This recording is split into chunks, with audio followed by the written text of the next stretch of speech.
Hello, welcome to Cam Bio. आज हम discuss कर रहे हैं एसिडिक स्ट्रेंथ। एसिडिक स्ट्रेंथ के अंदर हम क्या डिस्कस करेंगे वो मैंने यहाँ पे शॉर्ट में लिख दिया है, what we are going to discuss. तो सबसे पहले हम डिस्कस करेंगे कि एसिडिक स्ट्रेंथ क्या है, किस तरीके से ये वेरी करती है पीके वैल्यू के साथ। यहाँ पे आपको एक साइड में क्वेश्चन भी दिख रहा होगा, ये भी सॉल्व करेंगे। इसके अलावा और भी क्वेश्चन डिस्कस करेंगे, बट उससे पहले हम क्या पढ़ेंगे कि सब्स्टिट्यूएंट का क्या इफेक्ट पड़ता है एसिडिक स्ट्रेंथ पे। तो बात करते हैं एसिडिक स्ट्रेंथ के आप क्वेश्चन किस तरीके से सॉल्व करोगे। आपको इसकी डेफिनेशन पे नहीं जाना, आपको मेनली क्या करना है, क्वेश्चन सॉल्व करना है। तो देखो कौन से फैक्टर्स हैं जिसके बेस पे आप ये क्वेश्चन सॉल्व कर पाओगे। सबसे पहले आपको देखना है कि जो मॉलिक्यूल दे रखा है उसमें से हाइड्रोजन आयन कितनी ईजिली रिलीज होगा। जिसके अंदर हाइड्रोजन आयन जल्दी से रिलीज हो जाएगा वो ज़्यादा एसिडिक होगा, और जिसके अंदर देरी से रिलीज होगा वो लेस एसिडिक होगा। अभी आप टेंशन मत लो, अभी आप जब क्वेश्चन करोगे तो आपको इस पूरा समझ में आ जाएगा मैं बेसिकली कहना क्या चाह रही हूँ। ठीक है, दूसरा फैक्टर जिस पे डिपेंड करती है हमारी एसिडिक स्ट्रेंथ वो स्टेबिलिटी ऑफ नेगेटिव चार्ज, यानी कि जब हमारा मॉलिक्यूल में से हाइड्रोजन आयन निकल जाएगा तो नेगेटिव चार्ज आएगा, तो ये नेगेटिव चार्ज की स्टेबिलिटी पे हमारी एसिडिक स्ट्रेंथ डिपेंड करती है। तो ये दोनों फैक्टर मिलकर के एसिडिक स्ट्रेंथ को डिसाइड कर रहे होते हैं। एसिडिक स्ट्रेंथ के क्वेश्चंस को सॉल्व करने के लिए आपको सबसे पहले एक ऑर्डर पता होना चाहिए, वो मैं आपको ऑर्डर बताती हूँ। उसके बाद हम स्टार्ट करेंगे इसके क्वेश्चंस को सॉल्व करना। तो देखो सबसे स्ट्रॉन्गर एसिड हमारा कौन सा होता है, सल्फोनिक एसिड।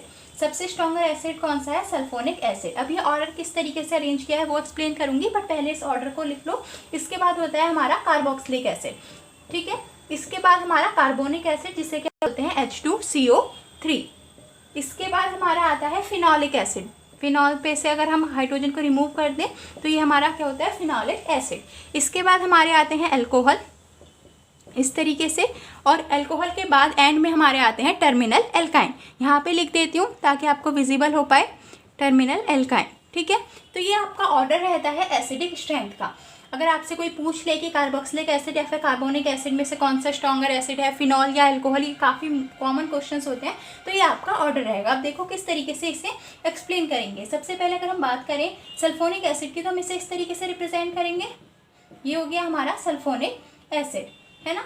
अब क्या होगा, यहाँ से ये जो हाइड्रोजन है ये रिमूव हो जाएगा, क्योंकि ये एसिड है तो एसिड में H पॉजिटिव रिमूव होगा, तो यहाँ पे क्या आ जाएगा, नेगेटिव चार्ज। अब हमें बात करनी है कि क्या ये नेगेटिव चार्ज स्टेबल है या फिर नहीं। तो आपको यहाँ पे दिख रहा होगा कि ये जो नेगेटिव चार्ज है ये एक तो ऑक्सीजन इलेक्ट्रोनेगेटिव एलिमेंट है, वो इसे स्टेबलाइज कर रहा है। इसके बाद ये रेजोनेंस के अंदर भी जा सकता है यहाँ से इस तरीके से। तो टोटल 3 ऑक्सीजन, 1 2 3 ऑक्सीजन मिलकर के इसे स्टेबलाइज कर रही हैं, इसीलिए ये हमारा स्ट्रॉन्गर एसिड है। अब अगर हम बात करें कार्बोक्सिलिक एसिड की, तो कार्बोक्सिलिक एसिड को इस तरीके से रिप्रेजेंट करेंगे। इसे मैं यहाँ से हटा ही देती हूँ, सबके अंदर ये H पॉजिटिव तो चला ही जाएगा, तो यहाँ पे क्या आ जाएगा, नेगेटिव चार्ज। तो अगर हम बात करें इस नेगेटिव चार्ज की, तो ये जो नेगेटिव चार्ज है कैसे स्टेबल है, एक तो ऑक्सीजन इलेक्ट्रोनेगेटिव एलिमेंट इटसेल्फ है वो इसे स्टेबलाइज कर रहा होगा, दूसरा ये रेजोनेंस के अंदर भी जा रहा है, तो इस वजह से क्या है, ये स्टेबल है। पर इससे कम स्टेबल क्यों है, क्योंकि यहाँ पे 3 ऑक्सीजन थी जो कि एक नेगेटिव चार्ज को स्टेबल कर रही थी, यहाँ पे सिर्फ 2 ऑक्सीजन है जो कि नेगेटिव चार्ज को स्टेबल कर रही हैं, इसलिए ये लेस एसिडिक है। अब अगर हम बात करें कार्बोनिक एसिड की, तो कार्बोनिक एसिड की को किस तरीके से ड्रॉ करोगे, इस तरीके से। ये होता है हमारा कार्बोनिक एसिड, H पॉजिटिव निकल गया, इस पे नेगेटिव चार्ज आ गया। तो अगर हम बात करें स्टेबिलिटी ऑफ नेगेटिव चार्ज, तो वो तो यहाँ पर भी सेम था जैसा कार्बोक्सिलिक एसिड के अंदर है कि एक तो नेगेटिव चार्ज ऑक्सीजन स्टेबलाइज कर रही है और दूसरा ये रेजोनेंस के अंदर जा रहा है। पर ये लेस एसिडिक क्यों है फिर भी कार्बोक्सिलिक एसिड के कंपेयर में, ये आपको पता होना चाहिए, क्योंकि यहाँ पर ये जो OH ग्रुप है इसके पास क्या है, लोन पेयर प्रेजेंट है, और ये लोन पेयर कहाँ जा रहे होंगे, रेजोनेंस में अंदर जा रहे होंगे, जिसकी वजह से इसकी जो एसिडिक स्ट्रेंथ है वो क्या हो रही है, डिक्रीज हो रही है। तो इसे मैं रब कर देती हूँ ताकि आगे का आपको एक्सप्लेन कर। अब अगर हम बात फिनॉल के केस में देखो, तो जो फिनॉल का केस है OH था, ठीक है, H ये इस तरीके से था, फिर ये पूरा फिनॉल है, फिर इसमें से हमने H पॉजिटिव रिमूव करा दिया, तो ये इस तरीके से हो गया। तो यहाँ पर ये जो नेगेटिव चार्ज है ये डीलोकलाइजेशन के अंदर तो जा रहा है, रेजोनेंस के अंदर। यहाँ पर इस तरीके से अगर हम इसे पूरा खोल के लिखें तो ये इस तरीके से होगा, ये तो ये यहाँ पे इस तरीके से डीलोकलाइजेशन के अंदर तो जाएगा, लेकिन यहाँ पर जो नेगेटिव चार्ज है वो कहाँ पर डीलोकलाइज हो रहा है, कार्बन के पास डीलोकलाइज हो रहा है, जिसकी इलेक्ट्रोनेगेटिविटी कम है ऑक्सीजन के कंपेयर में। इसीलिए जो फिनॉल है वो लेस एसिडिक है and compare to all these 3। यहाँ पर जो नेगेटिव चार्ज था वो किस पे रोटेट कर रहा था, ऑक्सीजन पे, जिसकी इलेक्ट्रोनेगेटिविटी ज़्यादा है। इतना पॉइंट क्लियर हो गया। अब बात करें अगर अल्कोहल की, तो अल्कोहल के केस में क्या है, यहाँ पे इस तरीके से है, तो यहाँ पे तो डीलोकलाइजेशन बिल्कुल भी नहीं हो पा रही। एटलीस्ट फिनॉल के अंदर डीलोकलाइजेशन तो हो रही थी, तो रेजोनेंस की वजह से सबसे ज़्यादा स्टेबिलिटी मिलती है हमारे नेगेटिव चार्ज को। पर यहाँ पे तो डिलोकलाइजेशन ही नहीं हो पा रहा, बस ऑक्सीजन एक नेगेटिव चार्ज है तो उसे स्टेबलाइज कर रहा है, इसलिए सबसे कम एसिडिक है। अब अगर हम बात करें टर्मिनल अल्काइन, तो टर्मिनल अल्काइन की जो एसिडिक स्ट्रेंथ है वो सबसे कम है in compare to all these. क्यों? क्योंकि यहाँ पर अब ये जो नेगेटिव चार्ज है एटलीस्ट अल्कोहल के अंदर ये ऑक्सीजन के ऊपर तो प्रेजेंट था, यहाँ पर तो नेगेटिव चार्ज कार्बन के ऊपर प्रेजेंट है और कार्बन की इलेक्ट्रोनेगेटिविटी कम है ऑक्सीजन के कंपेयर में, तो ये नेगेटिव चार्ज को ज़्यादा अच्छे से स्टेबलाइज नहीं कर पाएगा, इसलिए ये कहाँ होता है, सबसे एंड में होता है। ठीक है, और एक चीज़ और ध्यान रखना, ये कौन सी कार्बन है, sp हाइब्रिडाइज कार्बन, और आपसे ये पूछ लें कि एक sp कार्बन है, एक sp2 कार्बन है और एक sp3 कार्बन, और पूछ लें कि सबसे ज़्यादा एसिडिक स्ट्रेंथ किसकी होगी, तो सबसे ज़्यादा sp की, इसके बाद sp2 की एंड इसके बाद sp3 की। तो ये आपको ऑर्डर समझ में आ गया। तो आई थिंक वो जो क्वेश्चन यहाँ पे साइड में लिखा हुआ था वो आप इजीली सॉल्व कर लोगे, तो मैं आपको वो आंसर बता देती हूँ उस क्वेश्चन का। आई थिंक वहाँ पर मैंने ये लिखा हुआ था, एक तो फर्स्ट नंबर पे ये था, सेकंड नंबर पे ये, थर्ड पे ये था, अब मुझे सीक्वेंस एक्जैक्टली याद नहीं है, इनमें से ही हमने कुछ एग्जांपल लिए हुए थे, तो आप उसे अरेंज कर लेना इसी ऑर्डर में। सबसे ज़्यादा सल्फोनिक एसिड होगा, उसके बाद कार्बोक्सिलिक एसिड, उसके बाद कार्बोनिक एसिड, उसके बाद phenolic acid, then alcoholic acid and in the end terminal alkyne. तो इसी ऑर्डर के बेस पे आपका वो जो क्वेश्चन है वो सॉल्व हो जाएगा। ठीक है, अब बात कर लेते हैं कि एसिडिक स्ट्रेंथ पे जो हमारे सब्स्टिट्यूएंट्स हैं उनका क्या इफेक्ट पड़ता है, इलेक्ट्रॉन विड्रॉइंग का और इलेक्ट्रॉन डोनेटिंग ग्रुप का। तो स्टार्ट करते हैं, उसके बाद ये क्वेश्चन सॉल्व करेंगे। जो इलेक्ट्रॉन विड्रॉइंग ग्रुप है किस तरीके से एसिडिक स्ट्रेंथ को इफेक्ट करते हैं। तो जो इलेक्ट्रॉन विड्रॉइंग ग्रुप होते हैं ये -I इफेक्ट लगाते हैं। ठीक है, कौन सा इफेक्ट लगाते हैं, -I इफेक्ट, और जितना ज़्यादा आपके इलेक्ट्रॉन विड्रॉइंग ग्रुप होंगे उतनी ही ज़्यादा हमारी क्या होगी, एसिडिक स्ट्रेंथ होगी। ठीक है, ये चीज़ समझ में आ गई, जितना ज़्यादा -I इफेक्ट लग रहा होगा उतनी ही ज़्यादा एसिडिक स्ट्रेंथ होगी। दूसरे पॉइंट अगर हम बात करें इलेक्ट्रॉन रिलीजिंग ग्रुप या फिर electron donating group, electron releasing या फिर इलेक्ट्रॉन डोनेटिंग ग्रुप ये कौन सा इफेक्ट लगाते हैं, +I इफेक्ट लगाते हैं, और जितना ज़्यादा +I इफेक्ट होगा उतनी ही जो एसिडिक स्ट्रेंथ है वो क्या कर जाएगी, डिक्रीज कर जाएगी। तो ये दो पॉइंट्स को आपको ध्यान में रखना है जब आप एसिडिक स्ट्रेंथ के क्वेश्चंस को सॉल्व कर रहे होगे। Electron withdrawing group -I effect लगाएंगे, तो -I इफेक्ट को लगाने से होगा क्या, किस तरीके से ये डिपेंड करता है वो मैं आपको थोड़ा सा एक्सप्लेन कर देती हूँ। तो यहाँ पे अब मैं आपको ये बता रही हूँ कि -I इफेक्ट किस तरीके से एसिडिक स्ट्रेंथ को इंक्रीज करता है। तो ये वाला एग्जांपल देखो, यहाँ पर इसे हम इस तरीके से लिख सकते हैं, ये है हमारा, और यहाँ पे ये जो CH2 ग्रुप है इसे चलो पूरे ही खोल के मैं लिख देती हूँ ताकि आपको ईजिली समझ में आए। ये 2 हाइड्रोजन है और एक यहाँ पे क्या लगा हुआ है, फ्लोरीन लगा हुआ है। तो हमें पता है कि फ्लोरीन क्या है, इलेक्ट्रोनेगेटिव एलिमेंट है, यानी कि ये -I इफेक्ट लगा रहा होगा। अब ये -I इफेक्ट लगाएगा तो इलेक्ट्रॉन डेंसिटी को अपनी तरफ विड्रॉ करने की कोशिश करेगा। अब जितनी ज़्यादा इलेक्ट्रॉन डेंसिटी इसकी तरफ शिफ्ट होगी तो ऑक्सीजन और हाइड्रोजन के बीच का ये जो बॉन्ड है, यहाँ से भी जो इलेक्ट्रॉन डेंसिटी है पे आएगी फ्लोरीन की तरफ, तो ये जो बॉन्ड है ऑक्सीजन और हाइड्रोजन का ये इजीली ब्रेक हो जाएगा और जो हमारा हाइड्रोजन है H पॉजिटिव के फॉर्म में बाहर निकल जाएगा। स्टार्टिंग में हमने यही पढ़ा था कि जितने ईजिली हमारा हाइड्रोजन आयन बाहर निकल जाएगा, जिसे हम हाइड्रोनियम आयन भी बोल देते हैं, तो उतनी ही ज़्यादा हमारी क्या होगी, एसिडिक स्ट्रेंथ होगी। तो फ्लोरीन यहाँ पे -I इफेक्ट लगा रही है, जिसकी वजह से जो इलेक्ट्रॉन डेंसिटी है वो इसकी तरफ शिफ्ट हो रही है। ऑक्सीजन और हाइड्रोजन के बीच का जो बॉन्ड है वो वीक हो रहा है, हाइड्रोजन आयन ईजिली बाहर निकल रहा है, इसलिए ये क्या है, हमारे एसिडिक स्ट्रेंथ को इंक्रीज कर रहे हैं। और अगर हम बात करें इलेक्ट्रॉन रिलीजिंग ग्रुप की, जैसे कि यहाँ पे आपको दिख रहा होगा ये मिथाइल क्या कर रहा है, इलेक्ट्रॉन डोनेट करेगा। अब यहाँ पर देखो, इसे थोड़ा सा मैं रैप कर देती हूँ ताकि ये वाला पॉइंट भी आपको क्लियरली समझ में आ जाए। अब बस इसे रोड लर्निंग ना करो, एक्चुअली में हो क्या रहा है वो भी आपको समझ में आए।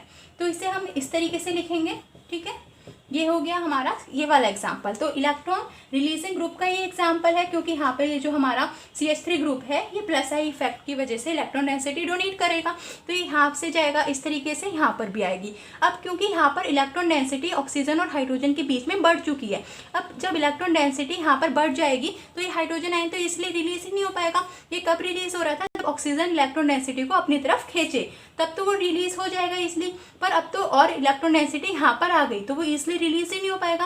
अब क्योंकि यहाँ पे हाइड्रोजन आयन रिलीज नहीं हो पा रहा तो एसिडिक स्ट्रेंथ क्या हो जाती है, डिक्रीज हो जाती है। इसलिए मैंने आपको बोला था कि जो -I इफेक्ट है वो एसिडिक स्ट्रेंथ को इंक्रीज करते हैं, और जो हमारे इलेक्ट्रॉन रिलीजिंग ग्रुप है +I इफेक्ट लगा करके एसिडिक स्ट्रेंथ को डिक्रीज करते हैं। तो आई थिंक अब आप ये वाला क्वेश्चन बहुत ईजिली सॉल्व कर लोगे, इसे मैं रब कर देती हूँ। तो क्योंकि इलेक्ट्रॉन विड्रॉइंग ग्रुप लगा हुआ है इसीलिए इसकी एसिडिक स्ट्रेंथ क्या होगी, सबसे ज़्यादा होगी। तो पहले नंबर पे ये होगा।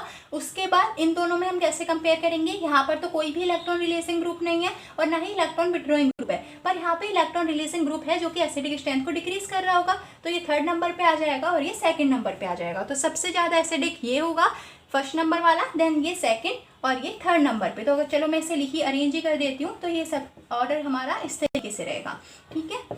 फॉर्मिक एसिड एंड देन हमारा एसिटिक एसिड। तो ये बहुत ही फेमस ऑर्डर है, इस ऑर्डर को आपको ध्यान में रखना है। और एक चीज़ मैंने आपको बताई थी कि जैसे जैसे हमारे इलेक्ट्रॉन विड्रॉइंग ग्रुप के नंबर इंक्रीज होते जाएंगे एसिडिक स्ट्रेंथ इंक्रीज होती जाएगी, और जैसे जैसे इलेक्ट्रॉन रिलीजिंग ग्रुप के नंबर इंक्रीज होते जाएंगे मॉलिक्यूल पे एसिडिक स्ट्रेंथ डिक्रीज हो जाएगी। एक दो एग्जाम्पल और डिस्कस कर लेते हैं ताकि आपको और अच्छे से समझ में आ जाए। तो देखो मैंने यहाँ पे एक क्वेश्चन लिख दिया है, आपको इसका एसिडिक ऑर्डर बताना है। तो पहले वीडियो को पॉज करो और अपने अकॉर्डिंग एसिडिक स्ट्रेंथ का ऑर्डर लगाओ और फिर वीडियो को प्ले करके इसका आंसर देखना, ठीक है। तो चलो मैं आपको बताती हूँ कि किस तरीके से इसे अरेंज किया गया होगा। तो ये हमारा क्या है, बेंजोइक एसिड है। यहाँ पर हमारा ये कौन सा है, टोलेइक एसिड, क्योंकि यहाँ पे CH3 ग्रुप लगा हुआ है जिसे हम टोलिन बोलते हैं। बेंजीन के ऊपर अगर CH3 ग्रुप लगा हुआ है तो उसे हम टोलिन बोलते हैं। और ये हमारा कौन सा है, para hydroxy benzoic acid. Para position पे OH ग्रुप लगा हुआ है। तो इनका एसिडिक स्ट्रेंथ हम किस तरीके से डिसाइड करेंगे, यहाँ पर हमारा ये जो है CH3 ग्रुप है, ये कैसा ग्रुप है, अभी हमने पढ़ा ये इलेक्ट्रॉन रिलीजिंग ग्रुप है, पर कौन सा वाला, प्लस आई इफेक्ट के थ्रू एसिडिक स्ट्रेंथ को इंक्रीज कर रहा होगा। लेकिन यहाँ पे अगर हम बात करें, ये जो OH ग्रुप है इसके पास तो लोन पेयर भी प्रेजेंट है। तो जो लोन पेयर है वो तो कंजुगेशन के अंदर जा सकते हैं। हमें ये पता है कि सबसे पहले हमारा कौन सा वाला इफेक्ट आता है, R इफेक्ट, रेजोनेंस इफेक्ट, उसके बाद हमारा हाइपर कंजुगेशन और उसके बाद हमारा I इफेक्ट, ठीक है, इंडक्टिव इफेक्ट। तो हमें इसी ऑर्डर के बेस पे अपने क्वेश्चंस को सॉल्व करने होते हैं। तो यहाँ पर क्योंकि रेजोनेंस इफेक्ट लग रहा है तो सबसे ज़्यादा क्या कहते हैं, नेगेटिव चार्ज कहाँ पर होगा, यहाँ पर होगा। तो इस वजह से इसका एसिडिक स्ट्रेंथ क्या होगा, सबसे कम होगा। इस ऑर्डर को ध्यान रखना, आपके कभी भी क्वेश्चन गलत नहीं होंगे। सबसे पहले रेजोनेंस इफेक्ट को कंसीडर करो, उसके बाद हाइपर कंजुगेशन, उसके बाद इंडक्टिव इफेक्ट को। तो यहाँ पर हमारा रेजोनेंस इफेक्ट लग रहा है जिसकी वजह से इसकी एसिडिक स्ट्रेंथ क्या होगी, सबसे कम होगी। और यहाँ पर उसके बाद इसकी और इसकी तो एसिडिक स्ट्रेंथ सबसे ज़्यादा होगी क्योंकि यहाँ पे कोई भी इलेक्ट्रॉन रिलीजिंग ग्रुप नहीं लगा हुआ है। तो सबसे पहले हमारा ये आएगा, उसके बाद हमारा ये वाला और थर्ड नंबर पे ये वाला, ठीक है। ये चीज़ क्लियर हो गई, first, two and third clear है ना। ये इतना रेजोनेंस, हाइपर कंजुगेशन और इंडक्टिव इफेक्ट को आपको कंसिडर करते हुए क्वेश्चंस को सॉल्व करना है। अब एक इलेक्ट्रॉन विड्रॉइंग का एग्जाम्पल देख लेते हैं। तो यहाँ पर ध्यान दो, ये हमारा बेंजोइक एसिड है, पर मैं यहाँ पे चेंज कर रही हूँ। एक जगह मैंने नाइट्रो ग्रुप लगा दिया, एक जगह मैंने क्लोरीन लगा दिया और यहाँ पर कुछ नहीं है, ठीक है। तो अगर आपको इसका एसिडिक स्ट्रेंथ का ऑर्डर लगाना है तो फिर से वीडियो पॉज करो और आंसर देखो कि आपको ये आता है या फिर नहीं आता है, ठीक है। अब यहाँ पे देखो किस तरीके से सॉल्व करेंगे, वही चीज़ सेम कंसेप्ट यहाँ पर भी अप्लाई होगा। Resonance, then hyper conjugation and then inductive effect. तो जो नाइट्रो ग्रुप है ये हमारा रेजोनेंस इफेक्ट को शो कर सकता है और रेजोनेंस इफेक्ट की वजह से ये एसिडिक स्ट्रेंथ को क्या कर देगा, डिक्रीज कर देगा, क्योंकि ये जो हमारे नाइट्रो ग्रुप है या फिर क्लोरीन ग्रुप है ये कैसे हैं, इलेक्ट्रॉन विड्रॉइंग ग्रुप। अब क्योंकि ये इलेक्ट्रॉन विड्रॉइंग ग्रुप है तो ये एसिडिक स्ट्रेंथ को क्या करते हैं, डिक्रीज करते हैं। तो क्योंकि resonance effect is stronger than inductive effect, जो यहाँ पे -I इफेक्ट लग रहा है और यहाँ पे कौन सा हमारा लग रहा है, -R इफेक्ट। तो -R इफेक्ट जो है स्ट्रॉन्गर है in compare to inductive effect. तो सबसे ज़्यादा एसिडिक ये होगा, उसके बाद हमारा ये वाला और थर्ड नंबर पे ये, क्योंकि यहाँ पे कोई भी इलेक्ट्रॉन विड्रॉइंग ग्रुप नहीं लगा हुआ है। इतना क्लियर हो गया, ये सारे कंसेप्ट आई थिंक आपको समझ में आ गया होगा कि अगर एक जनरल ऑर्डर पूछ लें, sulphonic acid, carboxylic, phenol acid, उनको किस तरीके से अरेंज करना है, इलेक्ट्रॉन डोनेटिंग ग्रुप या फिर इलेक्ट्रॉन विड्रॉइंग ग्रुप के अंदर क्या कंसेप्ट लगने वाला है। एक लास्ट इफेक्ट और डिस्कस कर लेते हैं जो कि बहुत ही इंपॉर्टेंट है, उसे हम क्या बोलते हैं, ऑर्थो इफेक्ट, ठीक है। इसे मैं रब कर देती हूँ पहले। तो ये जो एग्जाम्पल है ये किसका एग्जाम्पल है, ऑर्थो इफेक्ट का। तो ऑर्थो इफेक्ट में आपको आइडिया दे देती हूँ कि क्या होता है हमारा ऑर्थो इफेक्ट, क्योंकि इसमें से क्वेश्चंस आ जाते हैं। तो ऑर्थो इफेक्ट क्या कहता है कि बेंजोइक एसिड के केस में अगर हम बात करें, उसके बेंजोइक एसिड में ऑर्थो पोजीशन पे चाहे इलेक्ट्रॉन विड्रॉइंग ग्रुप हो या फिर इलेक्ट्रॉन रिलीजिंग ग्रुप हो, इनकी एसिडिक स्ट्रेंथ क्या होती है, ज़्यादा होती है। तो यहाँ पर देखो, यहाँ पे ऑर्थो पोजीशन पे CH3 ग्रुप है, वैसे तो ये इलेक्ट्रॉन रिलीजिंग ग्रुप है, +I इफेक्ट को लगा रहा होगा और +I इफेक्ट जो ग्रुप लगाते हैं वो एसिडिक स्ट्रेंथ को डिक्रीज करते हैं, ये बात सही है। पर ऑर्थो, अगर यही ग्रुप ऑर्थो पोजीशन पे प्रेजेंट हो बेंजोइक एसिड के केस में, तो इसकी एसिडिक स्ट्रेंथ ज़्यादा होगी in compare to benzoic acid. ये आपको ध्यान रखना है इस वाले पॉइंट को कि अगर ऑर्थो ग्रुप पे यहाँ पे हमारा अगर ऑर्थो पोजीशन पे CH3 ग्रुप लगा हुआ है तो इसकी एसिडिक स्ट्रेंथ ज़्यादा होगी in compare to benzoic acid. बस यहाँ पे चाहे इलेक्ट्रॉन विड्रॉइंग ग्रुप हो या फिर इलेक्ट्रॉन रिलीजिंग ग्रुप हो, ये एसिडिक स्ट्रेंथ को क्या कर देते हैं, इंक्रीज कर देते हैं। और यहाँ पर अब क्या है, हमारा जो CH3 ग्रुप है, क्योंकि ये इलेक्ट्रॉन रिलीजिंग ग्रुप है तो ये एसिडिक स्ट्रेंथ को डिक्रीज करेगा, इसीलिए ये लेस एसिडिक है in compare to benzoic acid. पर यहाँ पर क्या हुआ था, ये जो CH3 ग्रुप है, यहाँ पर भी CH3 है, यहाँ पर भी CH3 है। बस क्या ध्यान रखना है कि अगर ये ऑर्थो पोजीशन पे आ जाएगा तो एसिडिक स्ट्रेंथ को क्या कर देगा, इंक्रीज कर देगा। तो ये आपका ऑर्डर रहेगा, ठीक है। सो ये लास्ट क्वेश्चन है, इसका आंसर आपको कमेंट करके बताना। आपको जो भी डाउट होगा वो मैं कमेंट में क्लियर कर दूंगी। यहाँ पे आपकी ये वीडियो एंड होती है। इसके अंदर एसिडिक स्ट्रेंथ के अंदर जो भी टॉपिक्स थे, किस तरीके से वेरी करती है, सब्स्टिट्यूएंट का क्या इफेक्ट पड़ता है, वो सब हमने डिस्कस कर लिया है। अगर आपको ये वीडियो बेनिफिशियल लगी है तो अपने फ्रेंड्स के साथ जरूर शेयर करो। And now thank you and bye bye.